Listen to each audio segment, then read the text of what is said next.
Hello বন্ধুরা, study motivation YouTube চ্যানেলে তোমাদের সকলকে স্বাগত। আজকের আলোচনার বিষয় হলো বাংলা রচনা রাখি বন্ধন। 1 নম্বর, রাখি বন্ধন বা রাখি পূর্ণিমা হলো ভারতবর্ষের একটি অন্যতম উৎসব। 2 নম্বর, এটি হিন্দুদের একটি গুরুত্বপূর্ণ উৎসব।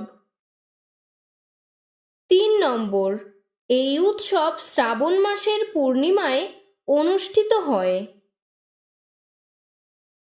4 নম্বর, রাখি বন্ধন উৎসব ভাই ও বোনেদের মধ্যে পালিত হয়।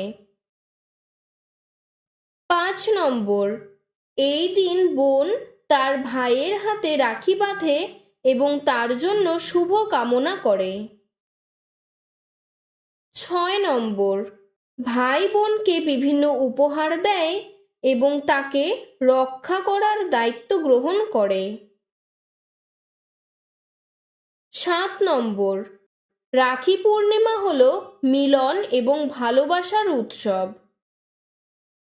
8 নম্বর, এই উৎসবের প্রকৃত তাৎপর্য হলো সুরক্ষা, ভালোবাসা ও শ্রদ্ধা। 9 নম্বর, এই দিনে ঘরে ঘরে নানান সুস্বাদু খাবার ও মিষ্টান্ন বানানো হয়। 10 নম্বর, এই উৎসবের মাধ্যমে ভাই ও বোনেদের মধ্যে এক মধুর সম্পর্ক গড়ে ওঠে। আজকের ভিডিওটি এতটুকুই। তোমাদের যদি এরকম আরও অন্য কোনো রচনার প্রয়োজন হয় আমাকে কমেন্ট বক্সে জানাবে, আমি সাহায্য করার চেষ্টা করব। ধন্যবাদ।